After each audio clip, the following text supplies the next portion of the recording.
네, 반갑습니다. 이현주 더불어민주당 용인정 국회의원 지금 최고위원 후보입니다.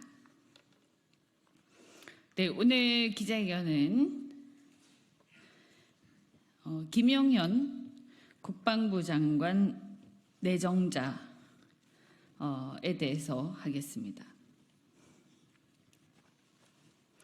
김용현은 박정희 시대의 차지철이다. 군사정권 시대에 호가호위하며 나라를 망치고 비극으로 끝난 경호실장 차지철의 전철을 밟을 것인가. 김용현 경호처장을 국방부 장관으로 임명한 의도는 무엇인가. 대통령에 대한 국민 저항권 행사와 대통령 탄핵에 대한 대응책으로서 계엄령 선포를 준비하기 위한 것이 아닌가. 윤석열 대통령은 김용현 경호처장을 국방부 장관으로 지명했습니다. 김용현은 윤석열 대통령 부부의 호위무사를 자처했던 사람으로 그간 박정희 군사정권 시대의 차지철과 같은 역할에 충실해 왔습니다. 차지철은 국민과 국가를 우선하기보다 권력자에게 무조건적으로 충성한 인물입니다. 그런데 그와 똑같은 인물을 경호처장에서 해임해도 모자랄 판에 다시 또 국방부 장관까지 임명하겠다니 이것은 정신 나간 인사가 아닐 수 없습니다. 우리 헌법의 정신을 완전히 무시한 위헌적 인사입니다. 김용현 경호처장의 주요 행적을 살펴보겠습니다. 용산 이전을 주도했습니다. 이 용산 이전을 주도한 것도 과연 왜 용산 이전을 주도했는가 하는 것도 의혹으로 남아 있습니다. 대통령 경호법 시행령 개정을 주도했습니다. 경호처장이 경호활동을 수행하는 군과 경찰에 대해서 지휘감독권을 행사할 수 있도록 대통령 경호법 시행령을 개정했습니다. 네, 3,000여 명의 그 연대급 병력을 지휘하는 거대 조직이 된 셈인데 경호처 비대화가 문제가 됐습니다. 이로써 경호처가 군 경에 대한 지휘 감독권이 생긴 셈입니다. 과거에 유신시대 차지철 경호실장이 청와대 탱크 부대를 배치한 것과 유사한 상황입니다. 그리고 입틀막 첫 번째 사건, 진보당 강성희 국회의원에 대한 폭력적 입틀막이 있었고, 입틀막 두 번째 사건, 카이스트 졸업생에 대한 폭력적 입틀막이 있었습니다. 그리고 과잉경호 사태, 미국 하버드 대학에서 있었고, 두 번째 과잉경호 사태, 대구 서문시장에서 있었고, 그리고 국방부의 인사 개입 의혹이 있었습니다. 그래서 군에서 승진을 하기 위해서는 김용현에게 줄을 서야 한다. 이런 얘기들이 나왔습니다. 최혜병 수사 외압 의혹 관련해서 수사 외압 또 구명 로비 의혹의 당사자로 지목되고 있습니다. 수사 외압에서 박정원 대령에 대한 체포와 항명죄 이 외압의 당사자로 지목되고 있고 임성근 사단장 9명의 배후로 지목되고 있습니다. 그리고 이종섭 당시 국방부 장관이 통화했던 대통령실 전화번호 800-7070이 대통령 경호처로 확인되고 있습니다. 또 김건희의 황제 조사, 그 조사받은 곳이 경호처의 교육원으로 밝혀졌습니다. 이렇게 대통령의 심기보조에 힘썼던 박정희 군사독재 정권의 차지철 경호실장과 판박이였습니다.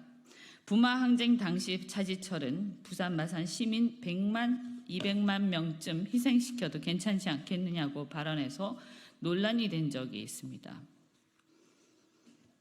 아까 말씀드린 것처럼 대통령 경호법 개정해서 경호처장이 군경에 대해서 지휘 감독권을 행사할 수 있도록 한 것, 이런 것들도 당시 차지철이 수도 경비 사령부의 지휘 체계에 대통령 경호실장이 간섭할 수 있도록 한 것과 똑같습니다.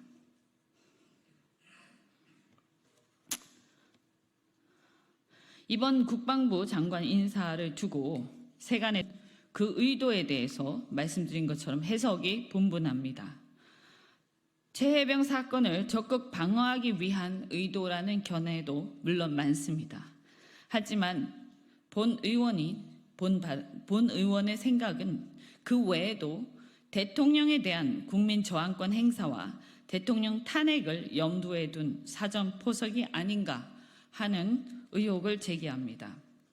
2017년 박근혜 전 대통령 청와대는 박근혜 대통령 탄핵을 요구하는 촛불 집회가 열리던 당시 기무사가 청와대 집회 상황과 탄핵 가결 시 조치 사항 등을 보고했음을 정보위 국감에서 확인한 바가 있습니다. 바로 계엄령 문건입니다. 더욱이 김용현 국방부 장관 지명자는 수도방위 사령관과 합동참모본부 작전본부장 등을 역임했습니다. 이번 김용현 국방부 장관 지명은 윤석열 대통령 탄핵 가결 시 계엄령을 선포하고 군을 동원하여 무력으로 진압하려는 계획의 일환은 아닌지 의심스럽습니다.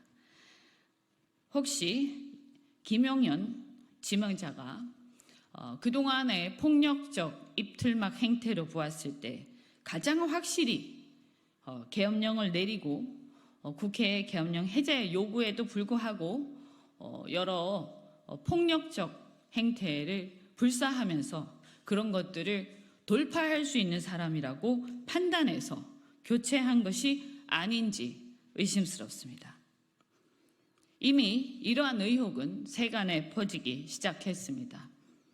용산 대통령실 이전과 경호법 시행령 개정 등을 통해 경호실이 군경 장악을 시도했던 인물을 국방부 장관으로 내정한 이유를 국민들이 의심하지 않을 거라고 생각했다면 너무 순진한 것입니다.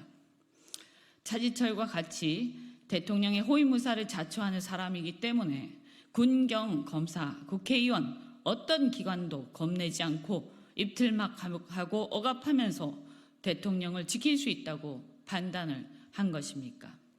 윤석열 대통령은 답해야 할 것입니다.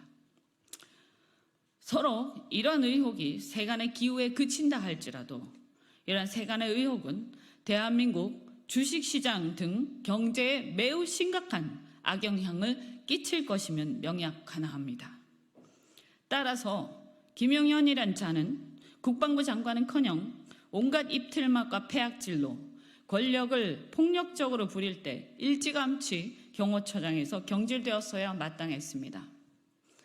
군사정권이 종식된 지 40년이 좀 안 된 지금 우리가 차지철의 망령을 걱정해야 합니까?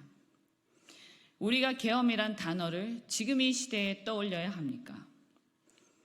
혹여 기후라 할지라도 그로 인한 주식시장과 경제의 해악을 걱정해야 하는 겁니까? 윤석열 대통령은 즉각 김용현에 대한 내정을 철회하고 이러한 사태를 촉발한 데 대해서 국민들에게 진심으로 사과해야 할 것입니다. 윤석열 대통령은 박정희 군사독재 정권 시대의 전철을 밟을 망상에서 벗어나서 많은 국민들이 요구하는 대로 국정기조의 전환을 속히 하시기 바랍니다. 2024년 8월 14일 더불어민주당 최고위원 후보 이현주 말씀드렸습니다. 고맙습니다.